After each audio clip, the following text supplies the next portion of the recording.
I'm going to recite Al-Fatiha, followed by a translation we received from Imam W.D. Mohammed. Bismillahirrahmanirrahim. Alhamdulillahi Rabbil Alameen. Ar-Rahmanir-Rahim. Maliki Yawmiddin. Iyaka na'budu wa iyaka nasta'in. Ihdina sirata mustaqim.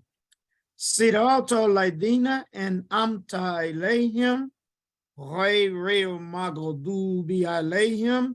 Waladdallin. Ameen. With Allah's name, the merciful benefactor, the merciful redeemer. All praise is due to Allah, the God and evolver, the cherisher and sustainer of all the systems of knowledge. The merciful benefactor, the merciful redeemer, the sole judge on the day of religion.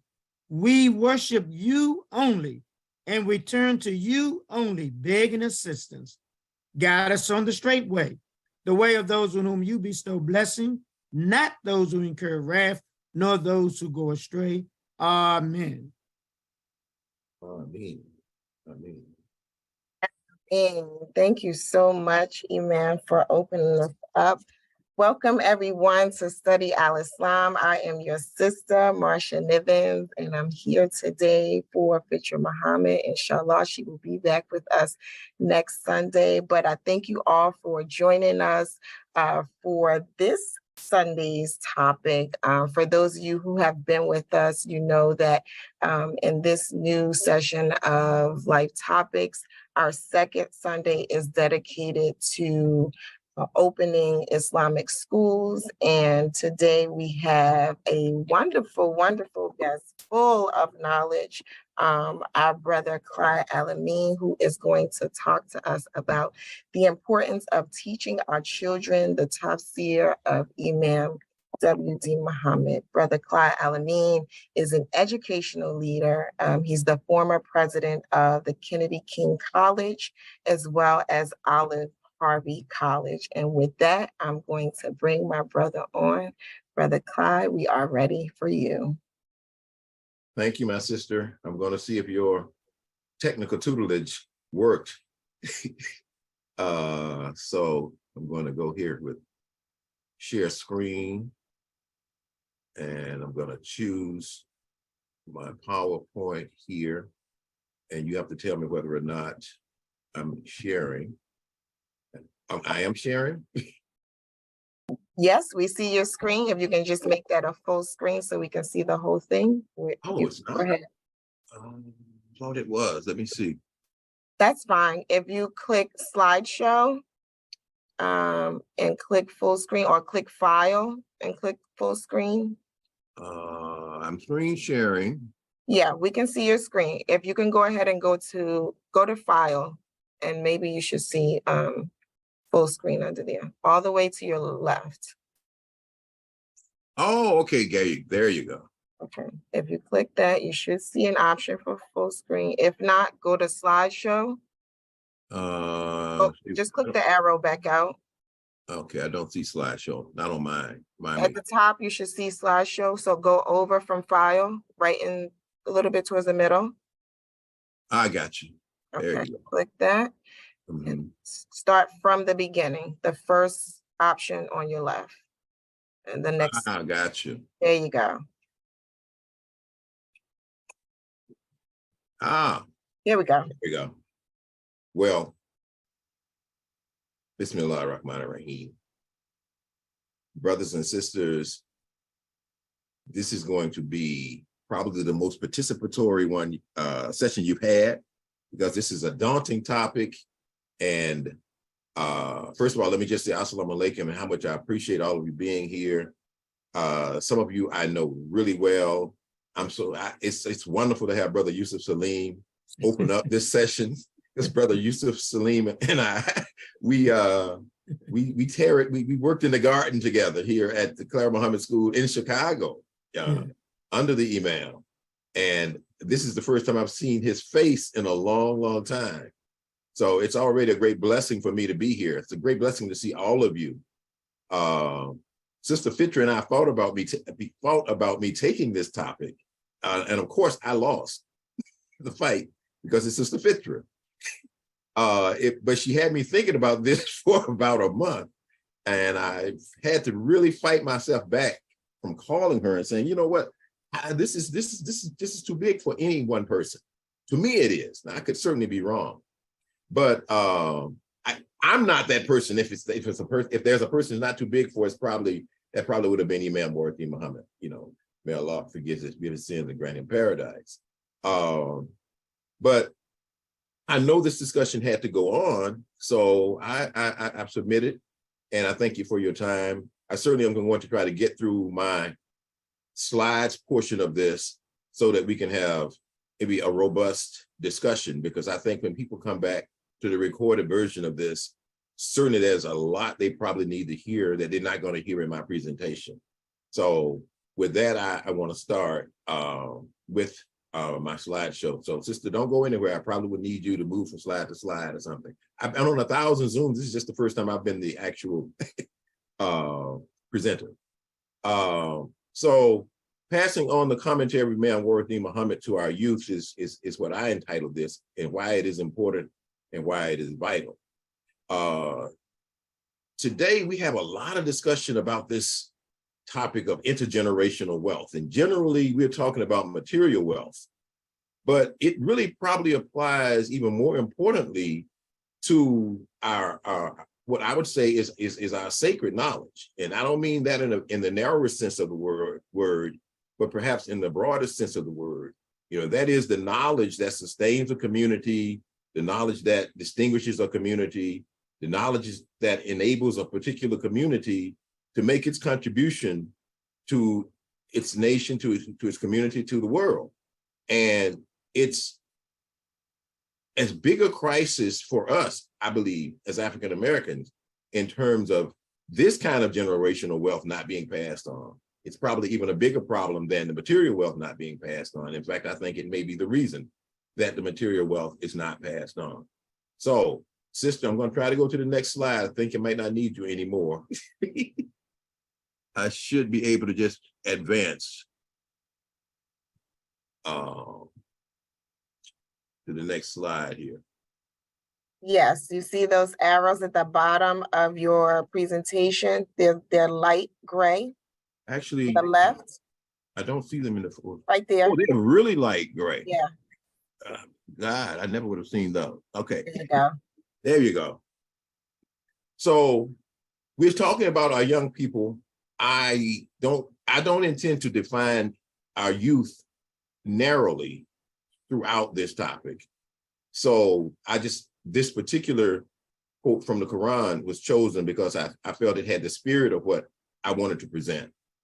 But when I think about our youth, I'm thinking about pretty much anybody 20 years younger than folk like me, maybe 30 years younger than folk like me. But in the Quran, Allah Rahim says, to Allah belongs the dominion of the heavens and the earth. He creates what he wills. He bestows children, male or female, according to his will. And that's the Yusuf Ali translation, Surah 42, verse 49. That, again, I don't read that verse with a narrow concept of our children in mind. I read that ayat with the broadest concept of our children in mind, or our youth in mind, because some of us don't have biological children, but the children of our community are ours. We all play a role in their development, whether we choose to do it consciously or whether we choose to not even be involved. We have a role now. We should do everything we can to make sure we're not playing a negative role, but we all have a role. But the children are the means by which a family, a tribe, a people, or a culture continues beyond what is a typical lifespan of an individual or generation. I think in America right now, it's about 78 years. But the children are also the means by which the struggle or the progress of a people continues. You know, the success or the failure of that people's struggle or that people's progress depends on the legacies that one generation bestows on the next generation. So when we look at the condition of a particular group of people, we're looking at the condition that's the result of generations, not one generation, not a few years, not 20 years, you know, maybe a couple of 100 years, but that's what we're looking at. So children are the most precious gift that we get in this life. There are certainly many other gifts that Allah bestows upon us through his creation, but there's none more important, more valuable potentially than our children.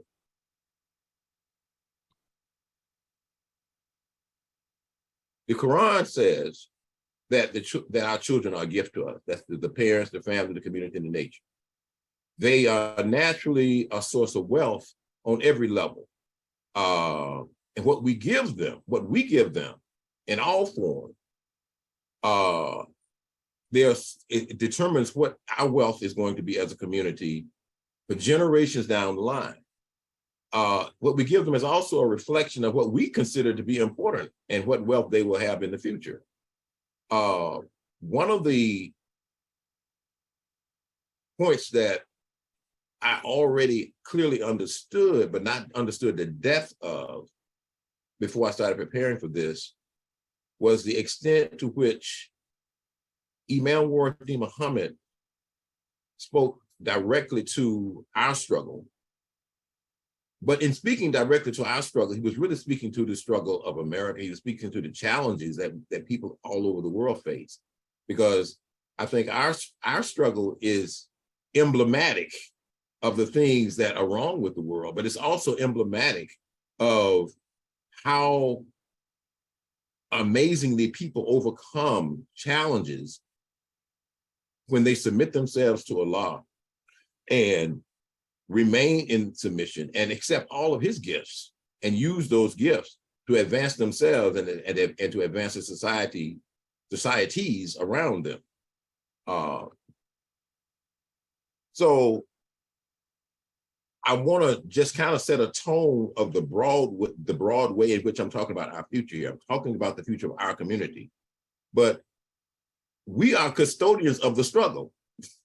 We're custodians of the struggle of African Americans, meaning that we're really the custodians of the struggle of America, and we're custodians of the struggle of humanity. And we've been gifted with something really great in that to assist us in playing that role. So I chose this quote from Elijah Cummings, who's most of us know, late Maryland Congressman. I'm sure Brother Yusuf Salim may know more about him than most of us. And I was reading the White House statement on Juneteenth that was sent to me by Brother Bashir Assad here. Brother Bashir Assad is very, very diligent in sending us quotes from the Imam's articles from Radio Islam and reminding us of that language and keeping us in touch with that language. And that was his quote in here. He says, "Our children are the living messengers we send to the future that we will never see." I think I like the fact that his name was Elijah too, probably, maybe subconsciously. But he said, they are also the messengers we send. And I say, they are also the messengers that we send to a future that will never know of us if we don't equip our children with the legacy that prepares them for that future. So we move into oblivion if we don't equip our children properly for the future, because they will not have a future that will prompt anyone to really think that we did anything worthwhile. So you can think about that on your individual family level. You can think about that on a community level. You can think about that on a national level, etc. But we are a distinct community with a distinct responsibility in America.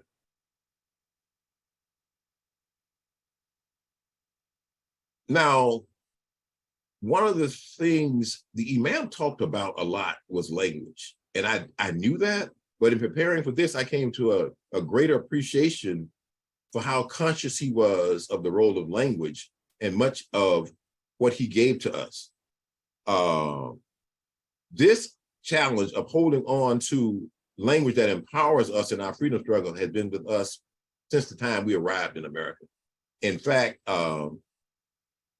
Imam Mohammed referred to this as our determination to keep this language, because there was just something in us that he calls the slave ancestry that would not give up. And if you even have a superficial recollection of basic, just fundamental beginning stories about slavery, one of the first things they tried to take away from us was our ability to communicate to each other. And remembering that we were coming here as all Africans. Sometimes we were from multiple tribes, sometimes we were from the same tribe. Sometimes we couldn't talk to each other in each other's native language. So one of the things they really did was they suppressed the use of the drum, okay? Because they knew that was a way that they thought that was a way that we communicated with each other. They probably had a stereotypical view of it, but there was probably some truth to it. We didn't have, we might not have been able to talk to each other in each one's native language, but one of the things you know about, if you know anything about the history of the Black church, Black religious gatherings, etc., one of the things that we do a lot of is we do a lot of humming without words. So we found ways to fight back. I'm a country boy, very fundamentally and very proudly a country boy. I was raised in Alabama. I say I'm from Montgomery, but I spent more time from around Montgomery than I spent in Montgomery, in what we call the country then. And I went back to that. We went back to that country church because we just hadn't seen it in a long time. And I had forgotten how they start their church service. And they start their church service with this, I don't know how many minutes it lasts, but it's just humming. It's just humming and humming.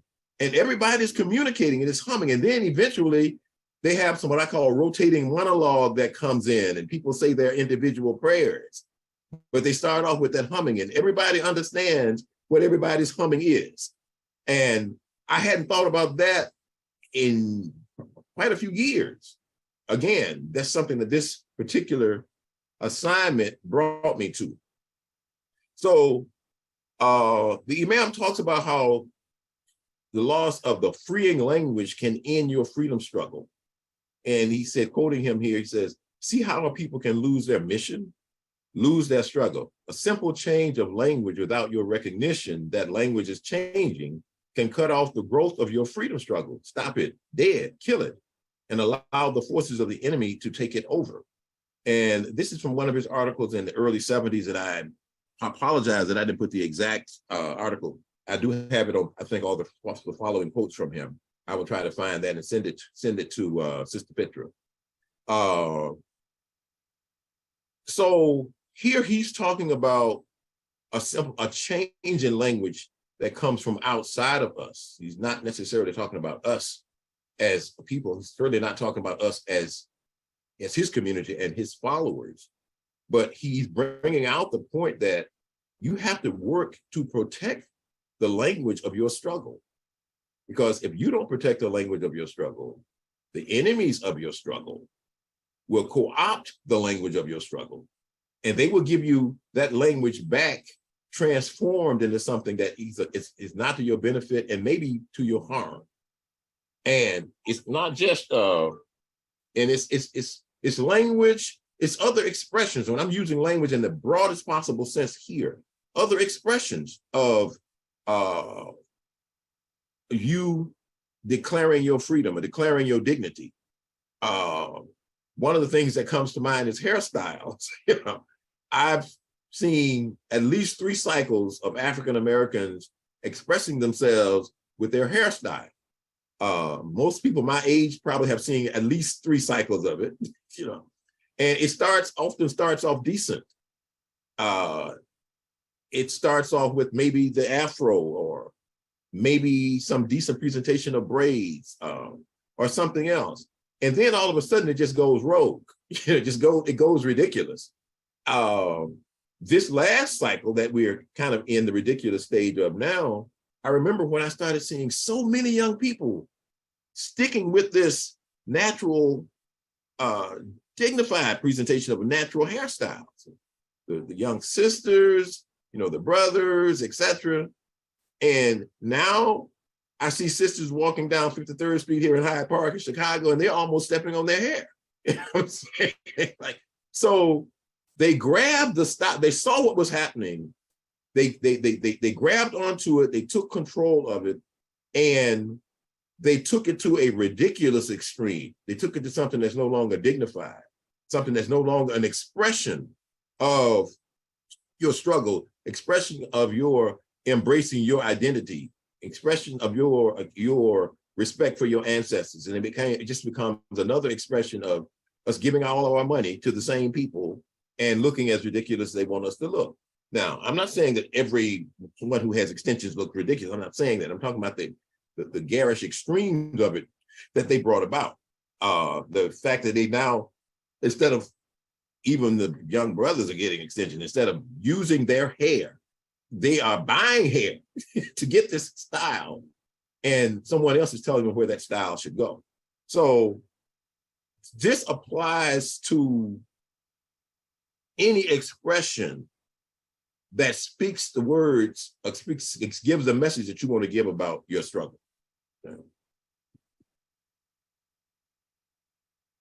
The Imam's commentary is a language that frees us. He uniquely spoke to our journey. He spoke to our strengths, our weaknesses, our uniqueness, and our evolution into a unique people. And that language is based on his unique understanding of Quran and the life of Prophet Muhammad. And he may not be saying this is from the Quran sometimes when he's speaking, but those of us who know him know that he stays within that paradigm. But he continues the commitment that we saw in his father. And he gives credit to others of carrying on our struggle to be a free people, carrying on our struggle to give the gifts that Allah has blessed us with to humanity, starting with our community and spreading out to the world. So his commentary is probably the most valuable freedom tool we've gotten in the last century. I don't think I have to convince anybody here about that, but I can just think of some things that always jump out at me when I say this. When I walk through my community, I have occasions to go into African-American churches. I have occasions to go into white churches. It could be events, it could be funerals, etc. And I now take it for granted that I'm not going to see a white image of Jesus representing an image of God. Astaghfirullah. That is a consequence, a product of the language of Imam Warith Muhammad. It's also a product of him guiding us to work with our people in advancing our freedom struggle. We didn't use those words, but those of us who participated in CRADE, and some of those of us who actually know about CRADE, committed to remove all images that attempt to portray the divine, we know that there were people outside of our community that joined with us in that effort. And I think it's a blessing that we're able to say that this is not just a blessing, not just a victory for us, the Muslims, but it's a victory for our community. And it's a victory for our freedom struggle. And I don't think you could even measure the impact that has had on our freedom struggle. And I hope that someday, maybe some of us, will study that, from a social scientist or psychologist, point of view, and publish what our findings are, because that was one of the most destructive cultural forces that came against us and during our time in America, since slavery. Okay.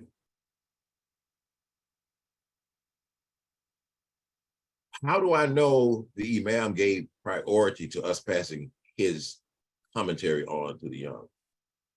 Well, he exemplified it in lots of ways. he did it in a number of areas. The main ones being, I guess the four: education, business, culture, and religion. Some of us talk about. We often love the term the four rivers, but he didn't just tell us to do things. He was almost always an example of the thing that he was telling us to do. I know Brother Yusuf Salim knows in Chicago, his presence in the school was quite a constant thing, and not as an inspector, but actually as a participant in the educational process. He clearly saw himself, and we saw him too, as being on our team in this commitment to actually move our community along by transmitting our language, transmitting it through education, but also transmitting it in other culture, transmitting it through business, which supports culture and education, and transmitting it through our understanding of religion. That for us, that was Quran, but also the Bible. He knew that our people were still in the Bible. And obviously, we all remember that his father taught almost wholly out of the Bible, but he used scripture that people are already embedded in to give this same liberating message. And I'm talking a lot about the struggle for the freedom struggle. So it may seem I'm just talking about Black people, but America is not free until we're free. America is addicted to our oppression. Like any other addiction, there's no such thing as an addiction that frees you to actually become the human being expressing the full potential that Allah has given you. So I'm simply establishing that it was a priority that was demonstrated and made apparent in so many ways that we were to pass this on. So, as I said, education was a priority.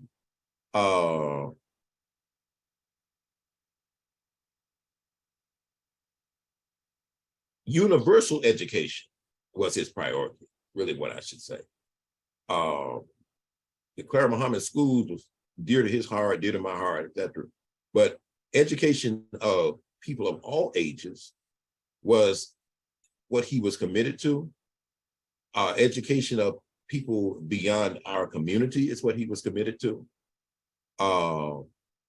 He took very concrete steps to make sure that we pursued education from, they say, the womb to the tomb, I say, from birth to the grave. And he stepped out as a leader by deeds and by words in pursuing that. He, for example, pushed for models of excellence. Early in his leadership, he openly stated that education was his priority.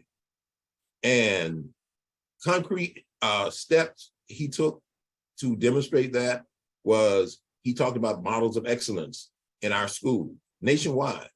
Not a top-down model of excellence. It wasn't like Chicago is going to be the place that everybody imitates. It was, we're going to find the most excellent examples of what we are pursuing around our community, and we're going to adopt those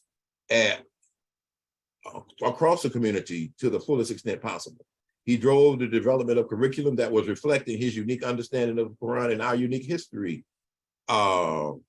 He oversaw a project to get a Muslim teachers college approved. I believe at this point, I know it was the first American Muslim teachers college, expressly called that, that ever got approved to operate in America. There was another college came just after that in Chicago, which is what we now know as American Islamic College. Those are separate projects, not the same thing. And he also made a pretty concrete effort to both start a boarding school and to save an important historical Black institution down in North Carolina, in Sedalia, North Carolina. I think it was called the Palmer Memorial Institute, which had been a boarding school that had enhanced the lives of many Black children and consequently their families. It was ran by this woman, historical figure called Charlotte Hawkins Brown. I remember taking a trip to North Carolina as he was pursuing that project. He made several trips, but I was on one of them, and I actually saw that historic location. I believe it still exists. If anyone is on from North Carolina, maybe they can tell us during the discussion whether that school still exists or whether it exists as a historical marker or something. I hope it's not gone. I would hate for us to lose that history. But here's an example of how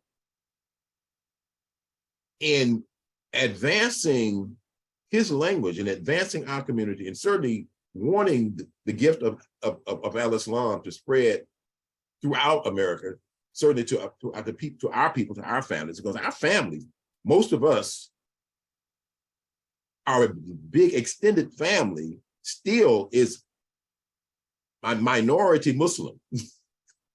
Some of us, there may be some of the younger people on here who were born Muslim, and maybe they have a large family. Maybe they have some cousins, etc., that are Muslim. But hey, that was very much the exception a generation or so back. And for me, that's still an exception. 90% of my family is still Christian, but they have become more and more receptive to what Islam has to offer them. You know, many of them don't eat pork anymore. Many of them are trying to get away from, if they haven't gotten away from, the idea of worshiping white people, even if it's not on the wall of the church. So that has been the influence of Al-Islam. That's been our influence. That is a boost to our freedom struggle as African Americans. It's a boost to making freedom, the struggle to make freedom universal in America. Okay.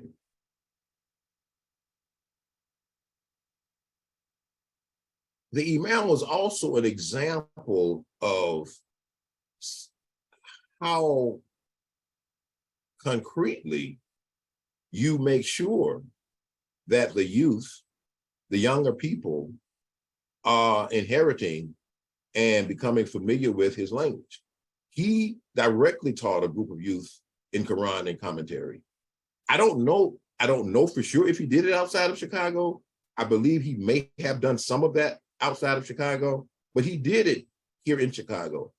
And many of them have gone on to, to great accomplishment in Quran, Arabic, and other Islamic disciplines. And some of you may know some of them. I'm afraid to start calling names because I may confuse one person with the other.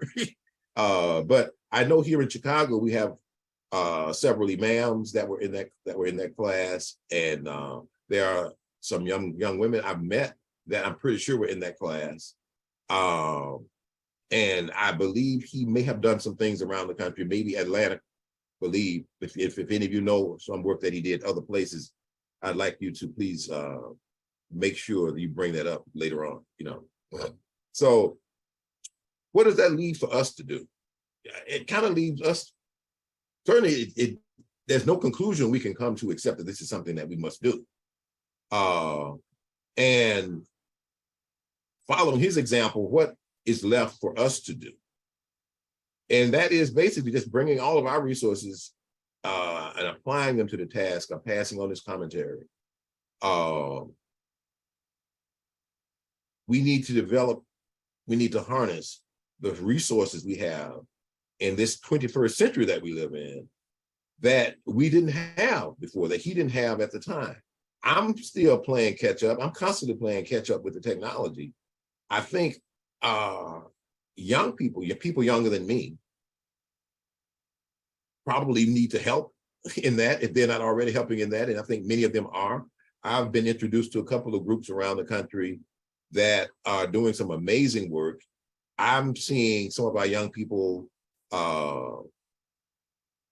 step into the culture, as they call it, and express concepts that have, to me, seem to be from the Imam. And some of them are just expressing concepts from the Quran. And some of them are just presenting some clean culture to their age groups. And some of it is appealing across age groups. I find some of what they do to be quite appealing and enjoyable myself, and elevating, not something that's basically taking away your moral strength, wasting your valuable time, aborting your intellectual development, which is what a lot of popular culture does.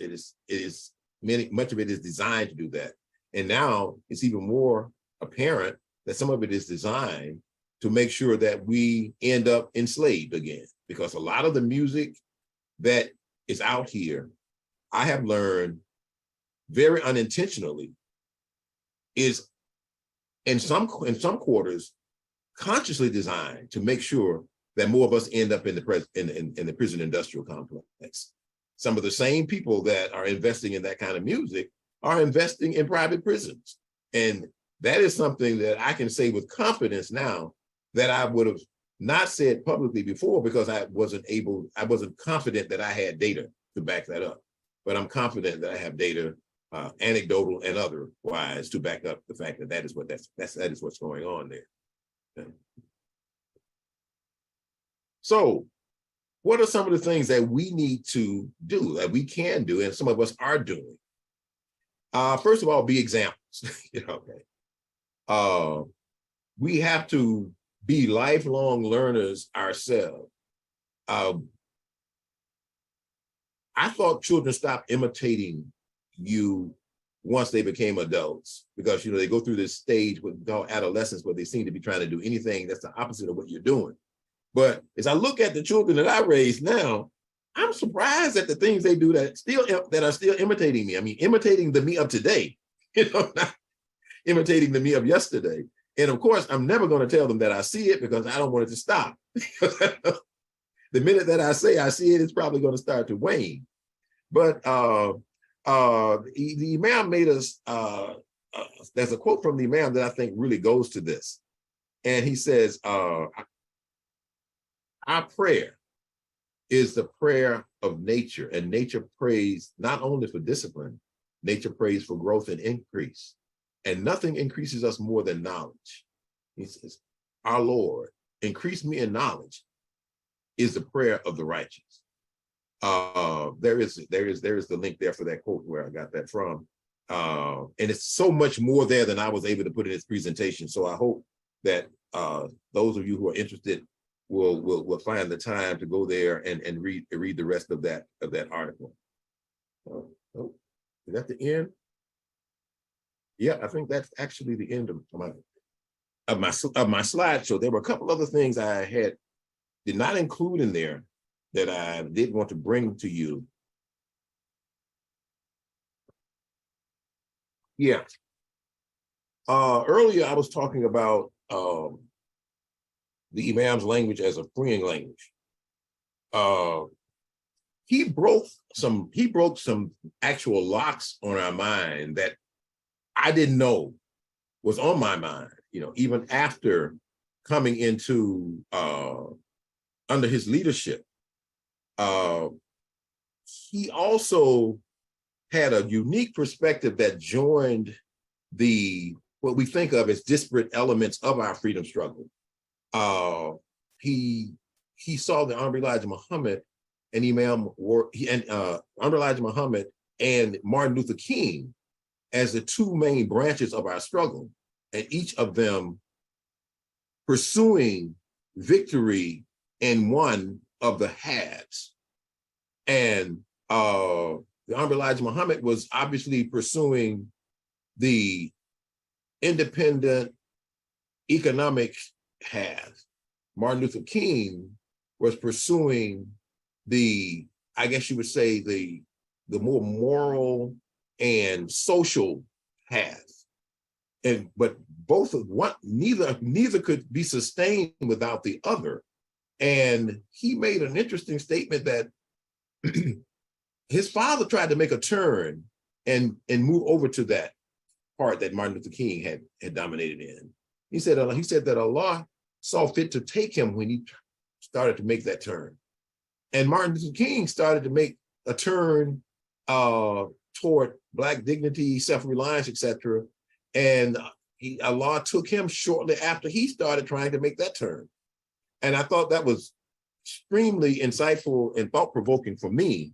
It's something that I'm going to look into more, because I think it's a part of the marrying of different parts of our struggle is necessary for our struggle to actually be sustained and to be successful. I think that might be, I didn't talk a lot about business, but business is,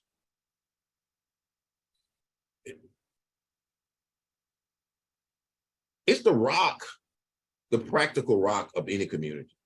If you don't have control of the economic resources that come to your community, you don't have control of the future of your community. You don't even have control of the present of your community if you don't have an established business community with its own approach to business, its own networks, its own unique outlook. Businesses and other communities are an expression of a culture that's friendly to business. You'll find, if you go into the Jewish community, you'll find some unique aspects of their business and how they make sure it's almost as part of their culture that money moves a certain way. It's not just that they shop with each other, but they have institutionalized certain things that make sure that it's easy for them to help each other. And when one needs money, when one needs to start a business, when one needs to save a business, etc. You can find that among some of our brothers, Middle Eastern brothers here in Chicago. They have little institutions that you will never know about unless you really become more intimate with that community, that have been there for a long time, and that sustains them. There's a certain cooperativeness to their businesses. They drive us to the brink with this whole thing of business is individual success. Business has never been individual success because, first of all, you can't have success without your customers. So if you just on that basic, simple level, business is always cooperative. You have to have other people for your business to cooperate. Business needs for the community to be successful because the business needs to grow its own talent in its own community to sustain its future, for it to be more than one generation long. Big business is big because lots of people participate. You know, they put personalities in front of us, so we believe that Elon Musk did all of that, you know, Jeff Bezos did all of that, you know, some other great business tycoon did all of that. That's a good way to keep poor people poor, is to have them believing that business is something that an individual does. It is not successful business. So I think I'm going to wrap up there.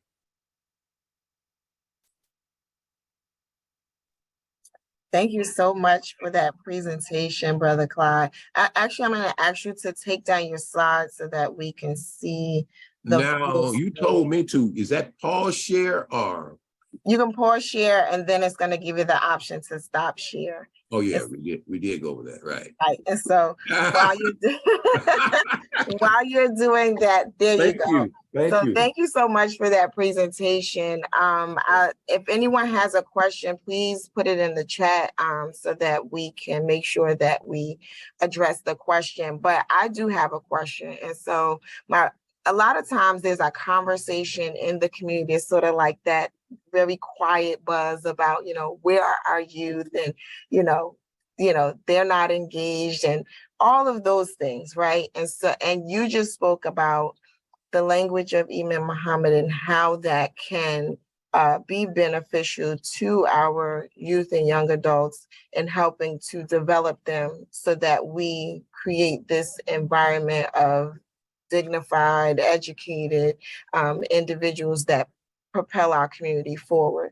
And so I'm asking, how do you suggest that our communities incorporate the language of Imam W.D. Muhammad in our schools and even in the public space, because we only have so many schools that are in existence right now. So I added in the public space as well, because we have educators in our community who are not necessarily in a Clyde Muhammad school or in an Islamic school, but their students could benefit from the language of Imam Muhammad and helping to develop those young children not connected to one of our schools. I have some answers. I'm sure there are plenty more answers out there. One of the things we can do is we can use technology. Our youth, they love technology. Every time I get in trouble with my cell phone, I try to find a young person around me. You know, if it's something, if I could catch up with them, I try to find one of the ones in my family. But they love technology. Another thing we can do is, very basic thing we can do is we can ask them. Ask the young people why they don't participate in certain things that we think they should be participating in.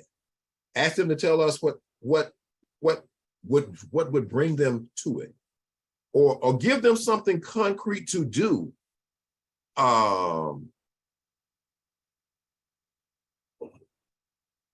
I'm going to probably get in trouble, but I'm in trouble all the time anyway. But this was look, I grew up in the church. I did. My mother kept us in a church. Her church was very boring to us. Okay. We never said that because that would have gotten us into some serious trouble. But she picked up on it. And remember, I'm growing up in the midst of the bus boycott and the civil rights movement in Montgomery, Alabama. Some of the churches are really into it. Some of them are also into trying to keep the young people engaged because they needed the young people in that struggle. They needed young people to play a role in that. So there was a church in our community. It's called Bell Street Baptist Church. It's now a National Historic Site. And Reverend Fields was the pastor. And you can find him, believe it or not, on Facebook today. The man is 99 years old. They're posting on Facebook. Okay. He had activities for children during the week. That was always seemingly he had something that they were doing in church. Mm-hmm. Now, to keep her credibility, my mother would make us go to her church once a month. Church wasn't even involved in the civil rights movement and was around the corner from Dexter Avenue Baptist Church and around the corner from Martin Luther King's home. So, but that kept us engaged in church. And one of the things, it seems we were always presenting something in church. So how often are our young people presenting in Talim? And that's a rhetorical question, but one for consideration. Because if we ask them to say something, they may actually believe we think they have something to say. We never ask them to say anything. Maybe they don't believe we think they have anything to say. We can ask them about what it's like to be out in the community and in high school, not being a Muslim. What are some of the challenges that you face? You know, how do you deal with it? What can I say to my own child who's going to be starting high school next year, who's a Muslim, you know, about how to handle themselves, you know? Now, because most of our kids are trying to walk the straight path, you know, they're not trying to go out there and do anything stupid. They're really trying to walk the straight path. And I don't know what it is that stops us from doing that. And maybe I have an advantage because I've always kind of been in a lane where I had to connect with people younger than me, particularly in the educational space. So maybe it's a natural thing for me. So I'm not judging people who are not doing it, you know. They may not have the same agility that I have to do this because they haven't had as much practice in doing it. You know, it hasn't been something they've done. It's been something maybe they've looked for someone else to do. But you can pull the coat of your imam, you know, about this idea, and he will probably be happy to receive that idea because children come back to where they feel, just like us, they come back to where they feel appreciated. they come back to where they feel important. And another thing, all of us know that happened in the church. Almost, I mean, how many of us that went to a church that didn't have a youth choir or some kind of young people singing something sometime, you know? And look, the Imam exemplified that for us. Early in his administration, he exemplified that for us. We even had, when we would have Talim on Sunday, we had developed a choir, a choral group. We had a number of activities where the children were performing, dancing, singing, etc. for us. So it's not like what we need to do has never been demonstrated. I don't know, maybe we need to actually ask ourselves how we got away from it. And so I have another question that's coming from the chat. This is from Sister Amatala. Do you have any suggestions on how to revive the importance of our own education system? And then she gives an example, the establishment of more full-time schools, pre-K through 12 or college in the communities in the association with Imam W.D. Mohammed. I think, considering our resource base, we may have to do something that's a little different from what we've seen in the past. We might have to do some hybrids of homeschool co-op, because a group of parents can get together who don't have the funds to actually get a building and start a school, but maybe they want to, they 5 or 6 may want to homeschool their children, and between the 5 or 6 of them, they can divide up their subject matter strengths. And maybe the children can rotate, maybe they can use a combination of that and Zoom or some other virtual tools to educate our children. Most states actually have curricula now for people who want to do homeschooling. And if they don't, there are so many of them online, it's crazy, you know. And if you can't find one, ask your child to ask Chat GPT to get you one, because I assure you they could do it. Yeah, that might evolve into a school, you know, brick and mortar school, you know. Or you may decide that, hey, you're doing pretty good, you know, children are getting into the best schools, whatever, you know.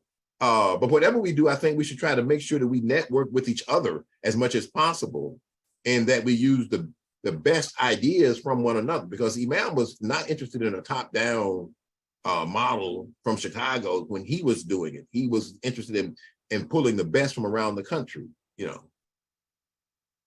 Yes, and I was gonna say that Chat GPT is a learning curve, even for me. I'm like, what is this? So I have actually another question from the chat. Is Sister Miriam Sharif. And so I also see her hand raised, but I'm gonna just read what she has. And so it says, what is the name and location of the proposed Muslim Teachers College that was approved? Where would it have been and its academic Islamic focus? And then where could she find any resources about it? And she's currently doing a PhD in anthropology and education at Columbia University. And that part of her work is centered around Black American Muslim women in scholarly third places. And so she was just curious to know more about that Teachers College, which I think is what you were talking about earlier in North Carolina. And I saw some replies too in the chat about the fact that that site is now a historical site. Yeah, I thought I saw somewhere that was now a historic site. And I'm glad that she's a scholar and a researcher at Columbia, because she's probably going to have to be one to find some information on it. But what I'll do is I'll give you a good lead. I'm sure the Illinois Board of Higher Education keeps very good records. So they should have a record of every school that was given operational authority in the state of Illinois' history, because that's who you had to apply to actually gain operational authority. And I can't remember the exact year, but I'm going to say it had to be in the 70s, late 70s. And the name of the school, the name that we applied under for operational authority was American Muslim Teachers College. And you can find me on LinkedIn, you know, believe me, and you can communicate with me. I don't have any problem communicating with you because I'm excited about what you're doing.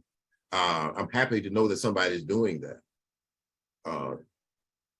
There's some more subtle things about that I probably wouldn't want to say on in this forum. I can tell you.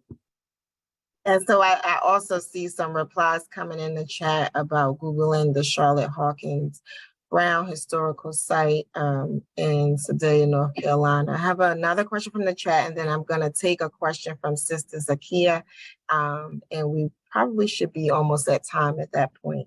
But from the chat, do any of our Clyde Mohammed schools have virtual options available for those families not close to a brick and mortar school? And so I'm not sure if you don't have an answer, I do. If you have an answer, go ahead, because I've worked with them here and there, and they still feel very free to contact me. I get all their emails about their meetings, etc. But if you have an answer, please go ahead, because I'm sure you're more informed than I am. So one of the schools that comes right to mind for me is the New Africa Omar Online School.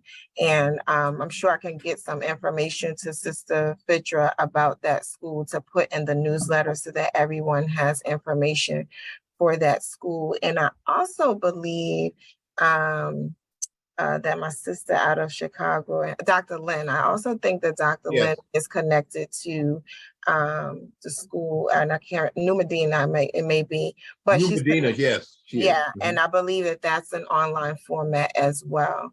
But I'll make sure to get Sister Fitrah the exact information for families that are interested in that. Those are the two that come to mind for me. Mm-hmm. The way I help them now, honestly, I hate, it scares me sometimes when I think it was a long time ago that I was at Clyde Mohammed School. And now it's beginning to be a long time ago that I was a college president. That's been about 11 years.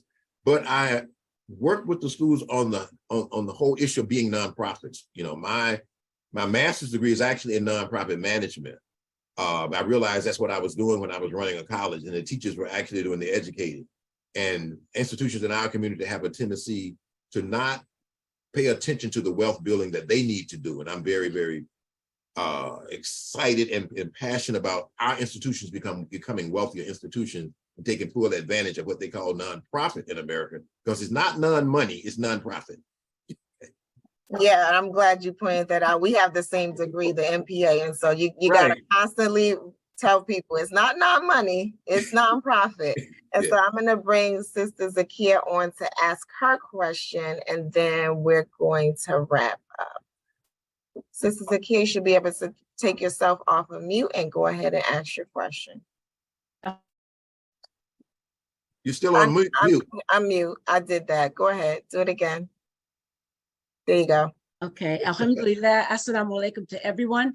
Right now I'm in a class teaching my students, but I try to listen in. So real quick.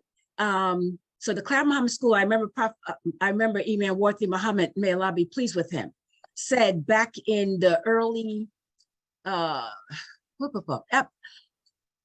70s, when he came in, and we were going to the Virginia, I think it was, anyways, we were going for lesson plans and everything. And he said that every school, we should be working on our lesson plans, and we should be able to bring each other. If my child was going to a school in Hamden and went to New York, they should not get lost in the sauce, because our curriculum is basically done on the same.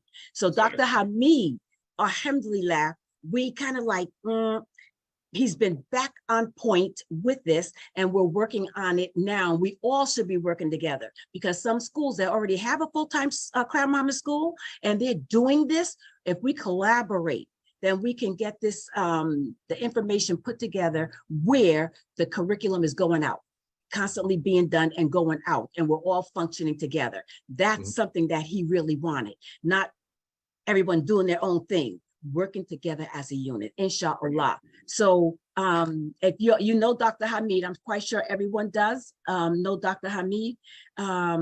The Clyde Mohammed School, Sister Katara in Washington. She is one that we have our meetings. I'm going to ask, please, if anyone is interested, Katara is one person that everyone could go to, and we can, I'm sorry that I don't have my papers in front of me. I will give the email, put it there, you know, but inshallah, I'll give it to Fitrah. And then that's how we'll connect it, inshallah. People are interested. We need help. Whatever we can get, alhamdulillah, inshallah. So I just thank you so much, everyone. It's beautiful. May Allah continue to bless us as we strive to do what is right and get away from the wrong, inshallah. Thank you. Thank you.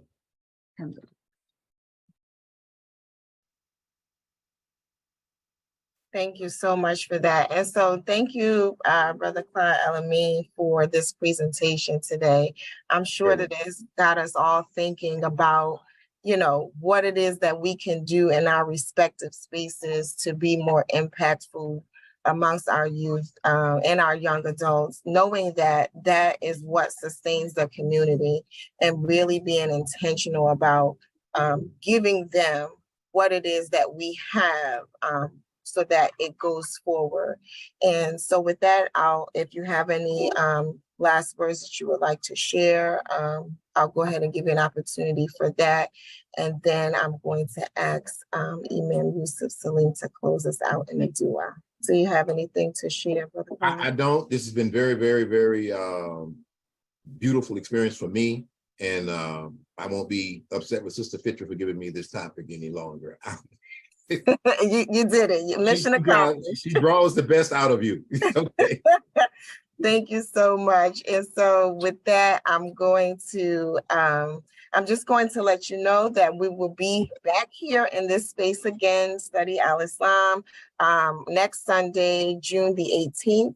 Our third Sundays are about health and wellness. And so we will have with us Dr. Michael McGee, and he will talk to us about the health disparities and the COVID pandemic. So please join us again next Sunday for Study Al-Islam as we go ahead and talk a little bit about health and wellness. And so with that, I'm going to turn it over to Imam Yusuf Salim to close us out. Just come off of mute, Imam. All right, can you hear me now? Yes, I can. All right. So again, I have many rich memories with Dr. Clyde El-Amin. I mean, we were in the trenches together, alhamdulillah, with Imam W.D. Mohammed. May Allah forgive his sins, set me in paradise. All right, I'm going with Surah, we normally Surah 103, Wal-Asr, and I then have it in the original language as well as the English. Bismillahir Rahmanir Rahim, Wal-Asr. Inna al-insana lafi khusr. Illa alladhina amanu wa amilu salihati wa tawasaw bil haqqi wa tawasaw bis sabr. With Allah's name, the merciful benefactor, the merciful redeemer. By the token of time through the ages, truly social man is in loss, except such as have faith and do righteous deeds and join together in the mutual teaching of truth and of patience and constancy. Sadaqallah wa deen, and Allah speak the truth.